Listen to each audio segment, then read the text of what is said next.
Aku baru saja pindah ke desa kecil ini.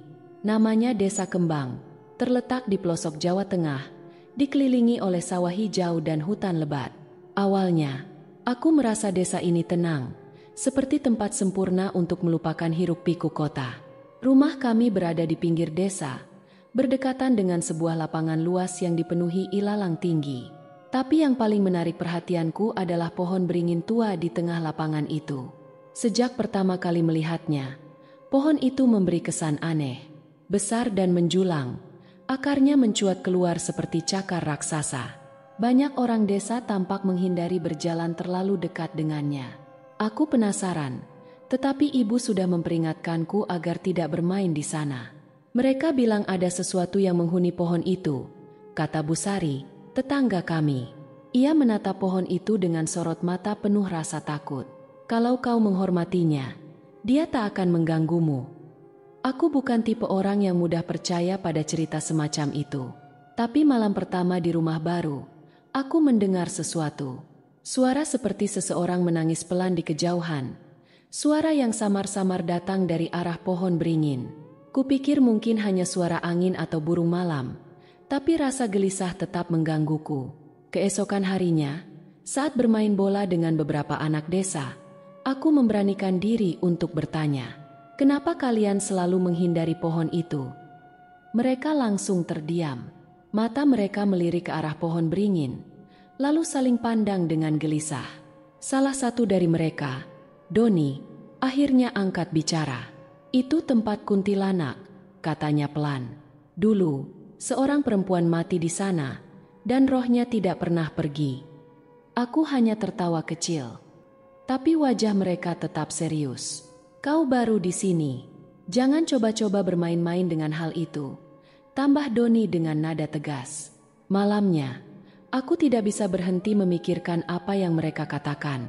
Legenda tentang kuntilanak di pohon beringin terasa seperti cerita yang terlalu dilebih-lebihkan.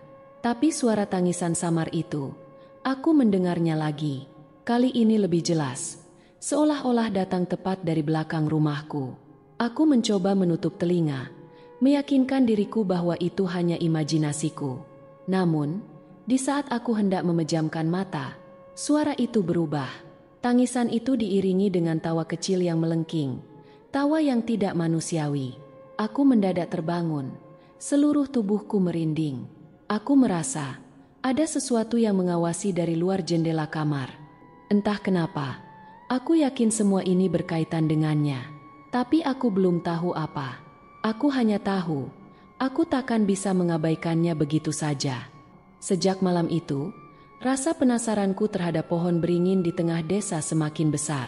Ada sesuatu yang tampaknya disembunyikan oleh penduduk desa, dan aku ingin tahu apa yang sebenarnya terjadi.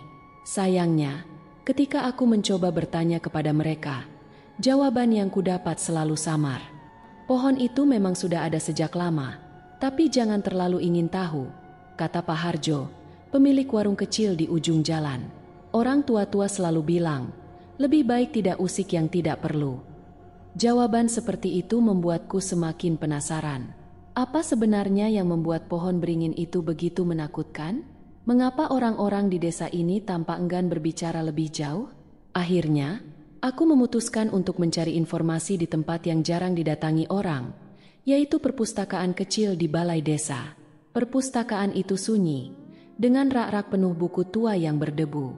Di sana, aku bertemu Bu Rini, penjaga perpustakaan yang tampaknya lebih terbuka dibandingkan penduduk lainnya. "Sedang mencari apa, Nak?" tanya Bu Rini ramah. "Ada buku atau dokumen lama tentang desa ini, Bu?" "Saya penasaran dengan sejarahnya," jawabku, mencoba terdengar santai.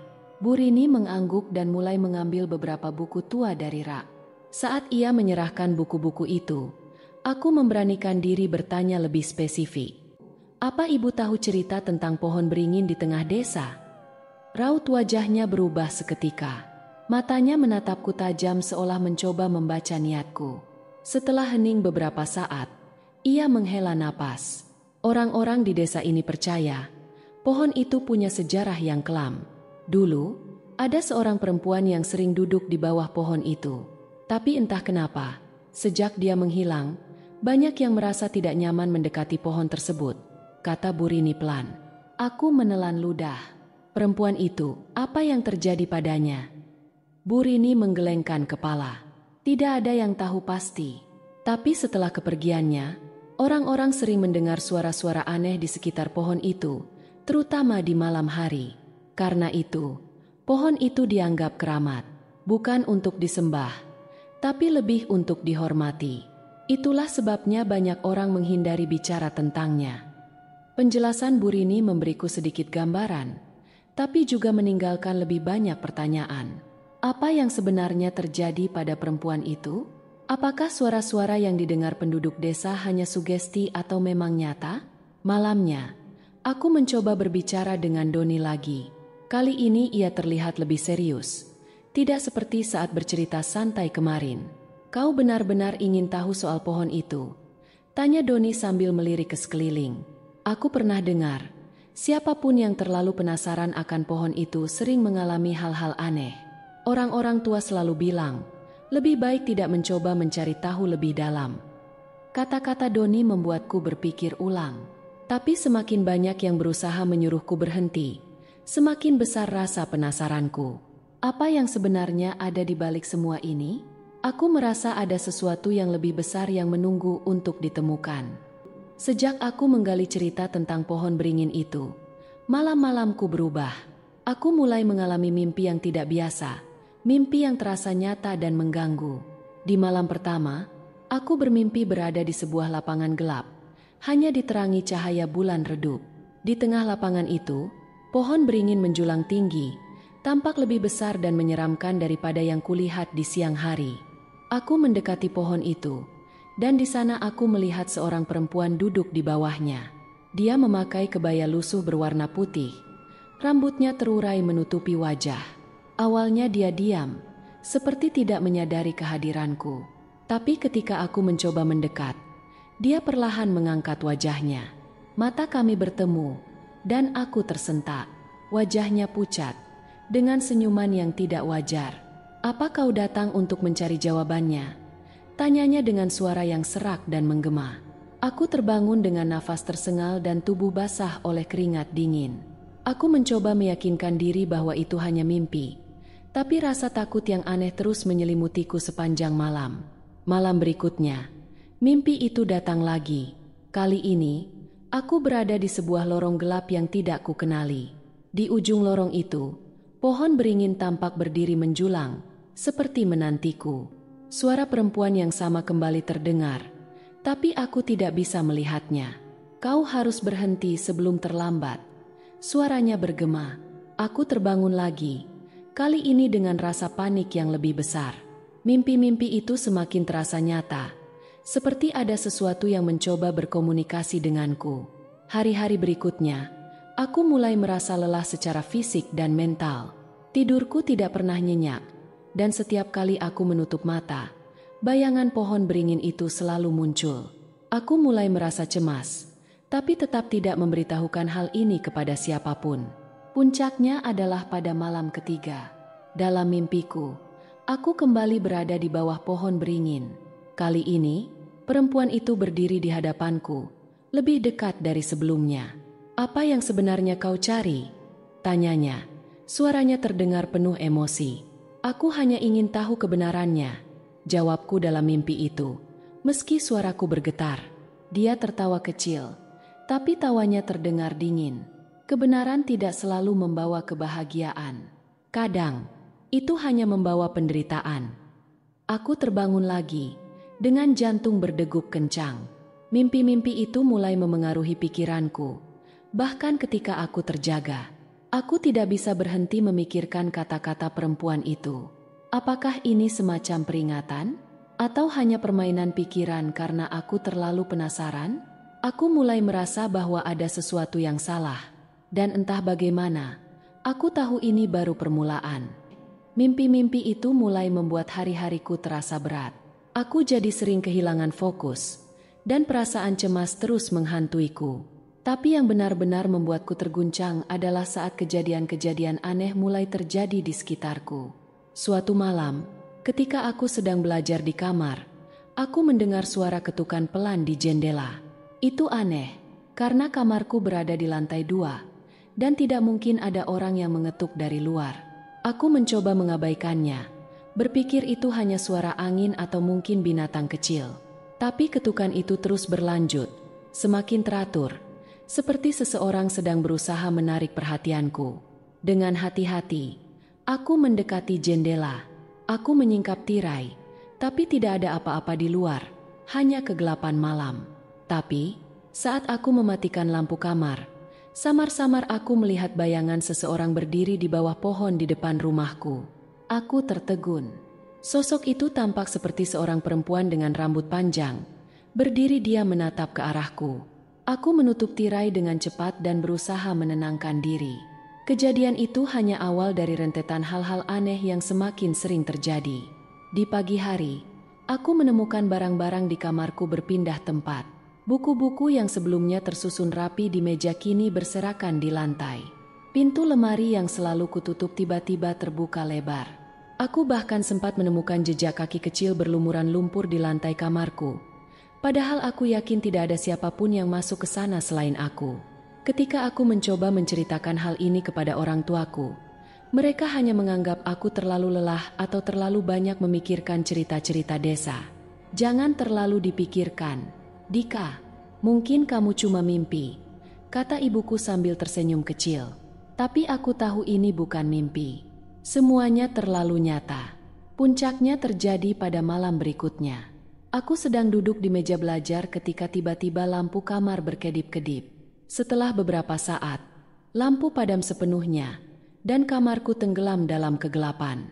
Saat itu, aku mendengar suara langkah pelan, seperti seseorang berjalan di lantai kayu rumahku. Tapi langkah itu tidak datang dari lorong di luar kamar, melainkan dari dalam kamarku sendiri. Jantungku berdetak kencang. Aku meraba-raba mencari senter di atas meja, dan begitu aku menyalakannya, aku hampir menjatuhkannya karena tanganku gemetar. Di sudut kamar, aku melihat sesuatu yang membuat darahku membeku. Ada bayangan samar seorang perempuan, berdiri memunggungiku. Rambutnya panjang dan terurai, menutupi seluruh tubuhnya. Dia tidak bergerak, hanya berdiri di sana, seperti sedang menunggu. Aku tidak tahu bagaimana aku akhirnya bisa bergerak. Dengan gemetar, aku membaca doa-doa yang kuingat sambil melangkah mundur perlahan ke pintu kamar. Saat tanganku berhasil memutar kenop pintu, suara langkah itu tiba-tiba berhenti, dan ketika aku menoleh kembali, sosok itu sudah menghilang. Aku keluar dari kamar dengan napas tersengal, tubuhku berkeringat dingin. Aku tidak berani kembali ke kamar malam itu, dan memilih tidur di ruang tamu. Aku mulai merasa ada sesuatu yang mengawasiku, dan itu bukan hal yang bersahabat. Ada sesuatu yang terbangun, sesuatu yang tidak ingin aku ganggu. Tapi masalahnya, aku tidak tahu bagaimana cara menghentikannya. Setelah semua kejadian itu, aku merasa seperti hidup dalam mimpi buruk yang tiada akhir. Ketakutanku semakin menjadi-jadi, tapi rasa penasaranku terhadap pohon beringin tua itu juga semakin kuat. Aku yakin semua hal aneh yang kualami berhubungan dengan pohon itu. Malam itu, meski diliputi ketakutan, aku memutuskan untuk pergi ke sana. Aku tidak tahu apa yang akan aku temui, tapi aku merasa aku harus mencari jawaban. Aku membawa senter, doa-doa yang kuingat, dan sedikit keberanian yang tersisa. Langit malam gelap tanpa bulan, dan hanya suara jangkrik yang menemani langkahku. Jalan menuju pohon beringin terasa lebih sunyi dari biasanya. Aku bahkan tidak mendengar suara anjing menggonggong seperti biasa. Ketika sampai di dekat pohon itu, tubuhku gemetar tanpa kendali. Pohon beringin itu tampak lebih besar dan menyeramkan daripada sebelumnya, dengan akar-akarnya yang menjalar seperti tangan-tangan yang siap mencengkeram siapa saja yang mendekat. Aku berdiri di sana beberapa saat, hanya menatap pohon itu. Hawa di sekitarnya terasa lebih dingin, seperti ada sesuatu yang menyedot kehangatan dari udara. Aku menarik napas dalam-dalam dan melangkah lebih dekat, meskipun seluruh tubuhku ingin lari. "Tolong, aku hanya ingin tahu," kataku pelan. Suaraku bergetar. Awalnya, tidak ada yang terjadi. Tapi tiba-tiba, angin berhembus kencang, Meskipun tidak ada pohon lain di sekitarnya yang bergoyang, daun-daun beringin bergesekan, menciptakan suara seperti bisikan. Aku merasakan bulu kuduku meremang. Dalam hati, aku terus berdoa, berharap ini hanya imajinasiku. Tapi kemudian, aku melihatnya, sesosok bayangan perempuan berdiri di antara akar-akar pohon. Rambutnya panjang menutupi wajahnya, dan gaunnya putih pudar seperti kain yang terlalu lama terkubur di tanah. Sosok itu tidak bergerak, tapi aku merasa dia menatapku. Meskipun wajahnya tertutup rambut. "Apa yang kau inginkan dariku?" tanyaku, mencoba menguasai ketakutanku. Sosok itu perlahan mengangkat tangannya, menunjuk ke arah tanah di bawah pohon. Aku mengikuti arah tangannya dan melihat sesuatu yang membuatku terdiam. Ada sebuah gundukan tanah kecil dengan batu nisan kayu yang hampir lapuk, tersembunyi di antara akar-akar pohon. Aku tidak tahu siapa yang dimakamkan di sana, tapi aku bisa merasakan kesedihan yang mendalam memancar dari tempat itu. Sosok perempuan itu masih berdiri diam, tapi kini ada sesuatu dalam kehadirannya yang terasa berbeda, seolah-olah dia bukan ingin menakutiku, melainkan menyampaikan sesuatu. "Apa ini? Makammu?" tanyaku ragu-ragu. Sosok itu mengangguk pelan. Angin kembali berhembus, membawa aroma lembab dan dingin. Seketika, aku merasa ada beban berat yang menghimpit dadaku. Aku ingin mengatakan sesuatu, mungkin meminta maaf karena telah mengganggu, tapi sebelum aku bisa membuka mulut, sosok itu perlahan memudar. Hanya bayangan pohon beringin yang tersisa di depanku. Malam itu, aku pulang dengan pikiran berkecamuk. Ada sesuatu yang tidak beres dengan pohon beringin itu. Sesuatu yang lebih besar dari sekadar legenda. Dan aku merasa, apapun yang menghuni pohon itu, ia telah memberiku tugas yang harus kuselesaikan.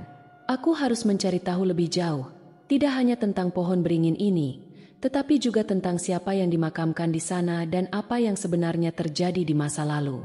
Tapi aku tahu, setiap langkah yang kuambil membawa risiko yang lebih besar. Sosok itu mungkin tidak selalu ramah, dan aku tidak tahu seberapa lama aku bisa bertahan. Sejak malam itu, pikiranku terus dihantui oleh bayangan sosok perempuan di bawah pohon beringin. Aku merasa dia ingin aku mengetahui sesuatu, mungkin cerita kelam yang sudah lama terkubur. Gundukan tanah dan batu nisan lapuk itu adalah petunjuk yang jelas, tapi aku tidak tahu harus mulai dari mana. Aku memutuskan untuk mencari informasi lebih dalam. Pagi itu, aku memberanikan diri bertanya kepada Pak Arman, seorang tetua desa yang dikenal banyak tahu tentang sejarah desa kami. Ketika aku menyebut pohon beringin, ekspresi Pak Arman langsung berubah. Matanya yang tadinya ceria mendadak suram, dan ia menarik napas panjang sebelum berkata, "Kau benar-benar ingin tahu? Ini bukan cerita yang mudah dicerna." Aku mengangguk, meskipun jantungku berdegup kencang. Puluhan tahun lalu, ada seorang perempuan muda bernama Lasmi. Pak Arman memulai, suaranya rendah. Dia tinggal di desa ini dan dikenal sebagai gadis yang cantik, baik hati, tapi hidupnya penuh penderitaan. Ia dijodohkan dengan pria kaya dari desa sebelah, meskipun hatinya mencintai pemuda lain. Pak Arman berhenti sejenak, menatap keluar jendela seolah sedang mengingat sesuatu yang jauh di masa lalu. Pada malam sebelum pernikahannya, Lasmi hilang. Orang-orang mencarinya kemana-mana, sampai akhirnya mereka menemukannya di bawah pohon beringin itu. Dia sudah meninggal. Sebuah tali tergantung di dahan, tapi tidak ada yang tahu pasti apakah itu bunuh diri atau perbuatan orang lain. Aku merasakan hawa dingin menjalar di punggungku. Ingatan tentang sosok perempuan di bawah pohon beringin kembali terbayang jelas di pikiranku. Tapi tidak berhenti di situ, lanjut Pak Arman. Setelah kematiannya, pohon itu mulai menunjukkan tanda-tanda aneh. Orang-orang sering melihat bayangan perempuan di sana, mendengar suara tangisan di malam hari, dan beberapa orang bahkan mengaku diikuti hingga rumah mereka. Pak Arman menatapku tajam. Itulah sebabnya pohon itu dianggap angker. Orang-orang takut untuk mendekat, apalagi mengusiknya. Aku mengangguk pelan, berusaha mencerna semua yang baru saja kudengar. Kini semuanya mulai masuk akal. Gundukan tanah itu kemungkinan besar adalah makam Lasmi. Tapi mengapa dia menampakkan diri kepadaku? Satu hal lagi, kata Pak Arman tiba-tiba. Ada yang bilang, arwah Lasmi tidak akan tenang sampai kebenaran tentang kematiannya terungkap. Tapi berhati-hatilah. Nak, ada hal-hal yang lebih baik dibiarkan terkubur. Ucapan itu membuat bulu kuduku meremang. Namun, aku tahu aku tidak bisa berhenti di sini. Aku harus mencari tahu apa yang sebenarnya terjadi pada Lasmi, apapun risikonya. Malam itu, aku kembali ke pohon beringin, kali ini dengan membawa bunga dan dupa. Aku meletakkan bunga di atas gundukan tanah itu dan menyalakan dupa, berharap itu bisa menenangkan arwah Lasmi. Aku tahu kau ingin mengatakan sesuatu, bisikku sambil menatap pohon beringin yang berdiri angkuh di depanku. Tolong beri aku petunjuk. Angin berhembus pelan, dan untuk sesaat, aku merasakan keheningan yang aneh. Lalu, di sela-sela akar pohon, aku melihat sesuatu yang mencuat, sepotong kain merah yang terlihat tua dan kotor.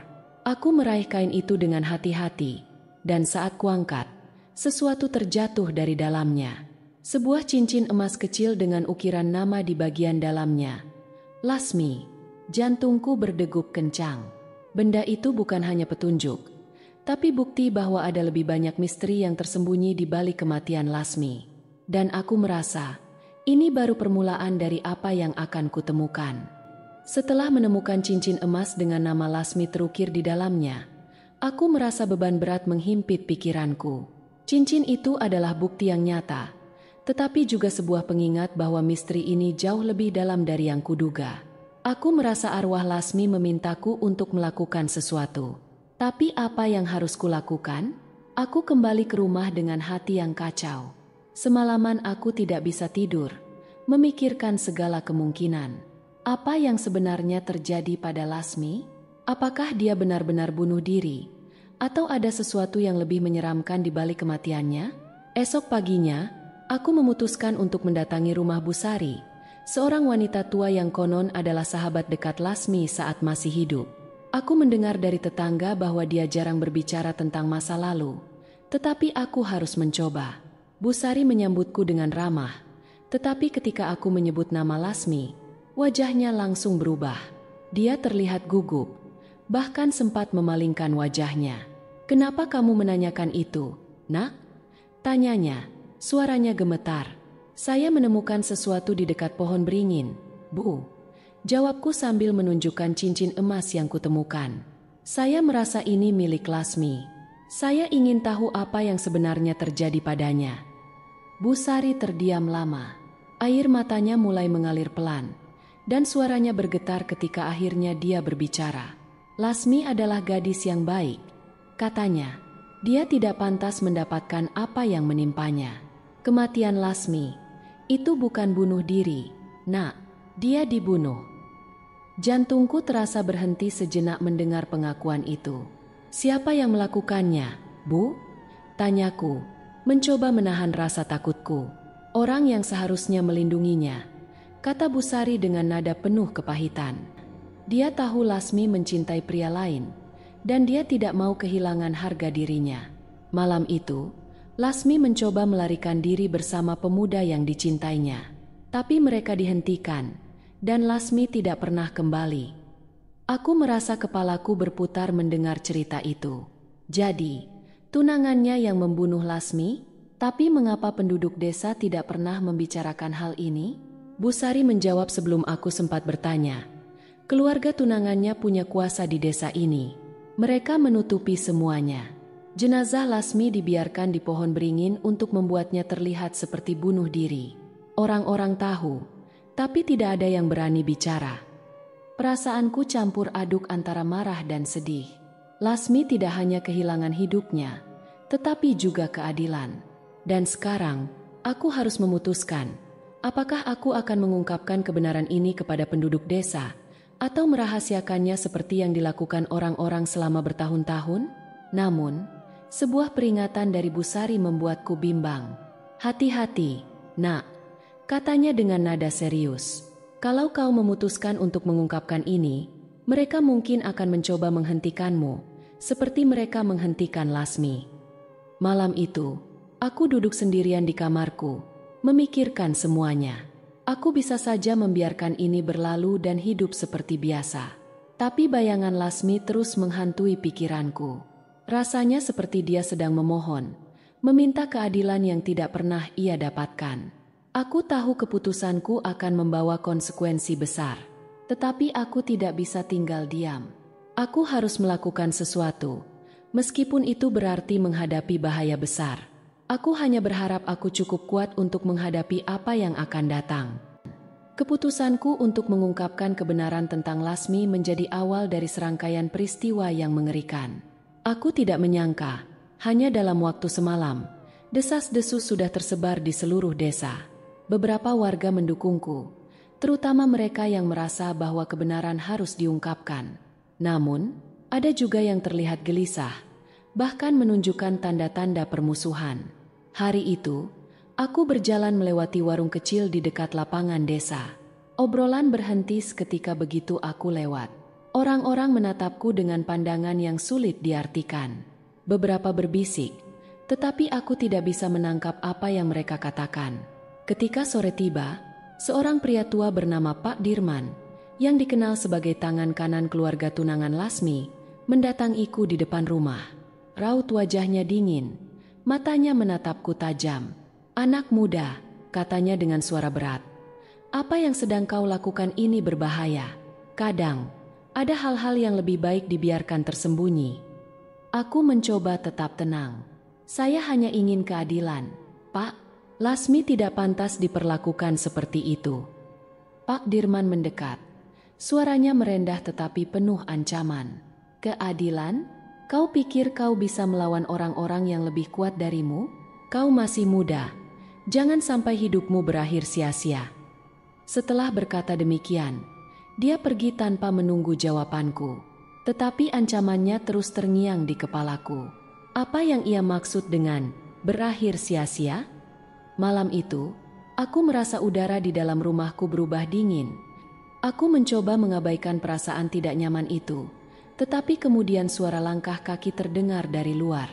Aku mengintip dari jendela dan melihat bayangan seseorang berdiri di depan gerbang rumahku. Sosok itu tidak bergerak, hanya berdiri diam di tengah gelap malam. Jantungku berdebar kencang. "Siapa di sana?" teriakku. Mencoba terdengar berani meskipun aku sendiri gemetar. Aku mengambil senter dan memberanikan diri keluar. Tapi begitu aku membuka pintu, bayangan itu sudah tidak ada. Yang tersisa hanya angin malam yang menusuk kulit. Kejadian aneh itu bukan satu-satunya. Dalam beberapa hari berikutnya, aku mulai merasa diawasi. Ketika aku berjalan ke pasar, ada perasaan bahwa mata seseorang terus mengawasiku dari kejauhan. Ketika malam tiba, suara-suara aneh seperti langkah kaki atau pintu yang berderi terdengar dari dalam rumah. Aku juga mulai menerima pesan-pesan misterius. Sepucuk surat tanpa nama pengirim ditemukan di depan pintuku. Isinya hanya satu kalimat, "Hentikan sebelum terlambat." Ancaman ini semakin membuatku takut, tetapi juga memberiku tekad. Jika mereka sampai mengintimidasiku, itu berarti aku berada di jalur yang benar. Kebenaran tentang Lasmi harus diungkapkan, tidak peduli seberapa besar risiko yang harus kutanggung. Namun, aku sadar bahwa aku tidak bisa melakukannya sendirian. Aku membutuhkan bantuan. Aku memutuskan untuk menghubungi Pak Gito, seorang mantan kepala desa yang dikenal berani melawan ketidakadilan. Ketika aku menceritakan semuanya, wajahnya serius, tetapi dia setuju untuk membantuku. "Kita harus berhati-hati," kata Pak Gito. "Mereka tidak akan tinggal diam. Tapi jangan khawatir. Kebenaran akan menemukan jalannya." Meski mendapat dukungan dari Pak Gito, aku tahu bahaya belum usai. Malam berikutnya, ancaman semakin menjadi. Ketukan keras di pintu rumahku membangunkanku dari tidur. Namun, ketika aku membuka pintu, tidak ada siapapun di luar.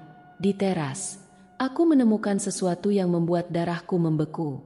Sebuah boneka kayu kecil yang menyerupai manusia, dengan kain merah terikat di lehernya, diletakkan di sana. Di atasnya tertulis pesan singkat, "Berhenti, atau kau akan bernasib sama." Ketakutan mulai merasuki diriku. Aku tahu aku telah menarik perhatian kekuatan gelap yang tidak akan berhenti untuk menghentikanku. Namun, jauh di dalam hatiku, aku juga tahu bahwa aku tidak boleh mundur. Rahasia ini harus diungkap, meskipun itu berarti mempertaruhkan nyawaku. Malam itu, suasana di desa terasa begitu sunyi, seolah-olah seluruh dunia menahan napas. Setelah ancaman terakhir yang kuterima, aku tidak lagi merasa aman di rumah.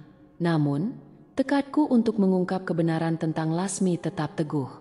Pak Gito mengundangku ke rumahnya untuk menyusun rencana lebih lanjut. Rumahnya terletak di ujung desa, dikelilingi pohon-pohon rindang. Meski remang-remang, kehadirannya memberiku sedikit rasa aman. Kami duduk di ruang tamunya yang sederhana, diterangi lampu minyak. Aku sudah berbicara dengan beberapa warga yang juga percaya padamu, kata Pak Gito, suaranya pelan namun tegas. Mereka siap membantu jika terjadi sesuatu. Tapi kau harus berhati-hati. Sosok di balik semua ini pasti tidak akan tinggal diam. Sebelum aku sempat menjawab, sebuah suara keras terdengar dari luar rumah. Pintu depan tiba-tiba bergetar, seperti ada seseorang yang mencoba membukanya dengan paksa. Kami saling pandang. Rasa takut langsung menyergap. Pak Gito bangkit perlahan, mengambil tongkat kayu yang tersandar di dinding. Aku mengikutinya dengan hati-hati. "Siapa di sana?" teriaknya. Suaranya penuh wibawa. Tidak ada jawaban. Hanya suara angin yang berhembus di sela-sela pepohonan. Kami membuka pintu, tetapi tidak ada apa-apa. Namun, di depan rumah, kami menemukan sesuatu yang membuat bulu kuduk meremang. Seikat rambut panjang berwarna hitam pekat, diletakkan di atas daun pisang. Di bawahnya terdapat tulisan dengan darah, "Berhenti, atau desa ini akan binasa." Aku merasakan jantungku berdegup kencang. "Apa ini?" bisikku. Suaraku hampir tak terdengar. Pak Gito menatap benda itu dengan wajah serius. Ini bukan sekadar ancaman. Mereka benar-benar menggunakan kekuatan gelap. Kami segera membakar benda itu, tetapi firasat buruk tidak kunjung hilang. Ketika malam semakin larut, aku memutuskan untuk kembali ke rumah. Namun, rasa takut terus menghantui. Setiap langkah yang kuambil di jalan setapak terasa berat, seolah-olah ada mata yang terus mengawasiku dari kegelapan. Sesampainya di rumah, aku menemukan lampu sudah padam. Aku mencoba menyalakannya, tetapi tidak berhasil. Dengan senter, aku menyusuri setiap sudut rumah, memastikan tidak ada yang mencurigakan. Tapi saat masuk ke kamar, aku langsung terdiam. Di cermin yang tergantung di dinding, ada tulisan besar yang muncul dari kabut tipis. "Kau sudah diperingatkan." Aku mundur perlahan, tubuhku gemetar. Tiba-tiba, udara di kamar berubah dingin. Bau anyir menusuk hidungku, dan perlahan-lahan, sosok itu muncul. Kuntilanak dengan rambut panjang terurai dan wajah pucat berdiri di sudut ruangan. Matanya yang merah menyala menatap langsung ke arahku. Aku mencoba bergerak, tetapi tubuhku terasa kaku. Kuntilanak itu mendekat perlahan. Suaranya menggema di telingaku. "Kenapa kau mengganggu?" tanyanya dengan suara serak. Aku ingin berteriak, tetapi tidak ada suara yang keluar. Dalam sekejap, dia menghilang, meninggalkan aku yang terjatuh ke lantai. Napasku terengah-engah, tubuhku basah oleh keringat dingin. Kejadian itu membuatku sadar bahwa apa yang sedang kuhadapi jauh lebih besar dari yang kubayangkan. Aku bukan hanya melawan manusia, tetapi juga kekuatan gaib yang telah lama tertanam di desa ini. Esok paginya, aku menemui Pak Gito dan menceritakan semuanya. Dia terdiam sejenak, lalu berkata, "Kita harus melawan, Nak. Apapun yang terjadi, kita tidak boleh menyerah." Malam itu, kami mengadakan doa bersama di rumah Pak Gito, berharap kekuatan kegelapan ini dapat dilawan. Tetapi aku tahu, pertarungan sebenarnya baru saja dimulai. Aku harus menghadapi sosok yang telah menghantui desa ini, meski harus mempertaruhkan nyawaku. Malam terakhir yang kutinggali di desa itu akan selalu membekas di ingatanku. Suara-suara aneh yang biasanya hanya terdengar samar kini semakin nyata, seperti mengelilingi rumah Pak Gito, tempat kami berkumpul bersama beberapa warga pemberani. Di tengah suasana mencekam, aku memutuskan untuk menghadapi sosok itu di pohon beringin tua. Dengan membawa peralatan sederhana, lampu minyak, garam, dan doa-doa yang diajarkan Pak Gito, kami melangkah menuju pohon itu. Desa begitu sunyi, seperti menunggu sesuatu yang besar akan terjadi. Hanya ada suara dedaunan yang bergesekan dan sesekali bunyi burung hantu. Sesampainya di bawah pohon, udara mendadak berubah. Rasa dingin yang menusuk tulang membuat kami bergidik. Pak Gito berdiri di depanku, memimpin doa. Beberapa warga lain menyiapkan lingkaran pelindung dari garam di sekitar kami. Tiba-tiba, angin kencang berhembus, daun-daun berguguran, dan dari balik bayangan pohon, muncul sosok itu. Kuntilanak dengan rambut panjang terurai, wajah pucat, dan mata merah menyala. Kali ini, dia tampak lebih nyata daripada sebelumnya. Suaranya menggema di antara pepohonan, memanggil namaku. "Kenapa kau terus mengusik tempatku?" Suaranya menggelegar, membuat lututku lemas. Aku mencoba berdiri tegak, meski rasa takut menghancurkan keberanianku. "Aku hanya ingin tahu kebenaran," kataku dengan suara bergetar. Sosok itu tertawa, suara tawa yang memekakkan telinga. "Kebenaran? Kau ingin tahu? Aku di sini bukan karena aku ingin. Aku dipaksa. Tanyakan pada orang-orang yang kau bela. Mereka tahu kenapa aku di sini." Kata-kata itu seperti petir yang menyambar. Aku menatap Pak Gito, berharap jawaban darinya. Wajahnya memucat. "Lasmi," bisiknya pelan. Aku tahu alasanmu ada di sini." Ternyata, bertahun-tahun lalu, Lasmi adalah seorang gadis muda yang dipaksa menikah dengan seorang pria kaya dari desa tetangga demi menyelamatkan keluarganya dari hutang. Ketika dia melarikan diri karena tidak tahan, dia dihukum oleh masyarakat dan diikat di pohon beringin itu hingga meninggal. Sejak saat itu, Lasmi menjadi arwah gentayangan, menghantui desa ini. Mendengar pengakuan itu, aku merasa hancur. Bagaimana bisa desa ini menyimpan rahasia kelam seperti itu? "Lasmi, aku akan membantumu," kataku dengan suara gemetar. "Aku akan memastikan kebenaran ini terungkap." Lasmi terdiam. Sosoknya yang mengerikan perlahan berubah. Wajahnya tidak lagi dipenuhi kebencian, tetapi kesedihan mendalam. "Aku hanya ingin mereka mengakui kesalahan mereka," katanya pelan. Malam itu, di bawah pohon beringin, kami melakukan ritual terakhir.